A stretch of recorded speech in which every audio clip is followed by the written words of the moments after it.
Hi there, and welcome to Expedited Category number 5, a presentation by Solutions IRB. My name is Cassidy Nosecable, and I'm pretty new to the IRB world too, so we'll be learning this together. Before we dive into category number 5 specifically, let's just talk about what an expedited category is. If you've seen any of our other expedited presentations, these next couple slides might look a little familiar.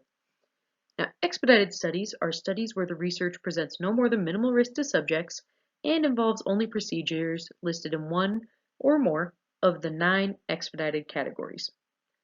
Now, it's really important to note that expedited does not mean fast in the IRB world.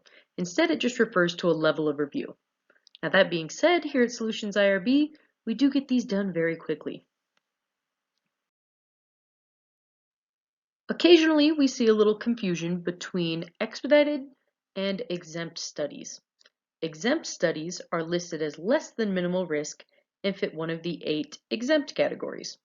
Whereas, like I mentioned on the previous slide, expedited studies are listed as not greater than minimal risk and fit one of the 9 expedited categories. So not only do they have different categories, but that big difference is that level of minimal risk. While they are both under minimal risk, exempt studies are well under minimal risk, whereas expedited studies can be right at the level of minimal risk. They just can't be greater than it. So to compare these two, exempt studies, an example of that would be research with de-identified data or anonymous surveys, whereas an expedited study might be a collection of biomedical specimens or research on individuals or group characteristics. So studies where that risk is a little bit higher than just a straight up anonymous survey where you don't know anything about the participants. Expedited study, you might have a little bit of details about those participants.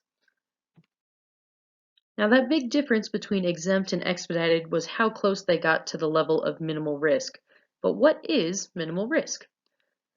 According to federal regulations, minimal risk means that the probability and magnitude of harm or discomfort anticipated in the research are not greater than those ordinarily encountered in daily life or during the performance of routine physical or psychological examinations or tests. So to kind of put that in layman's terms, it essentially means that the risks to your participant are not higher than the risks that they encounter in their everyday lives. This presentation is specifically on expedited category number 5, so let's talk about that. Expedited category 5 is listed as research involving materials that have been collected or will be collected solely for non-research purposes. Now, this one can be a little tricky because over in exempt studies, there's a category 4, and that is usually talking about secondary data. So there can be a little bit of overlap here, so you'll want to make sure that the research materials you're using fit into the expedited category and not the exempt category. If what you're using does fit into the exempt category, you've got an exempt study. Now, another really important thing to note is the big key word here is that these materials were collected for non-research purposes.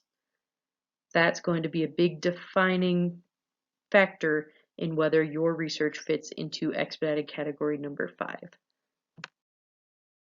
Some examples of studies that would fit under expedited category number 5 include studies where you are analyzing blood samples that were collected for other health purposes, where you're comparing two already existing data sets to find correlations, if you're analyzing academic exams, utilizing data from a registry, or using previously collected samples to test new diagnostic lab equipment, all of that would work because these samples were collected for non-research purposes. Those academic exams were going to happen with or without your study. Those tests are going to happen whether you are researching or not. So that is information that you would be collecting for non-research purposes that then you'd be applying to your study. Now keep in mind when you're deciding if your study does fit under this category, the definition of expedited. Again, expedited studies have to be no greater than minimal risk and fit under category number 5. And there are several factors that can push an expedited study to actually need a full board review. So anytime those participants risks are higher than minimal risk, it's automatically going to bump you up to that full board level. But in category 5, specifically's example, if those samples that you're analyzing were collected for research purposes, that's going to not let you fit into the category anymore, and that could bump you up to full board. Could also be that you're working with vulnerable populations like children or pregnant women or prisoners. Anything like that could also cause you to be bumped up to a full board review. So just keep that in mind. All the time at the back of your mind, you'll want to keep the definition of expedited. That way you know whether your study fits under this category or not.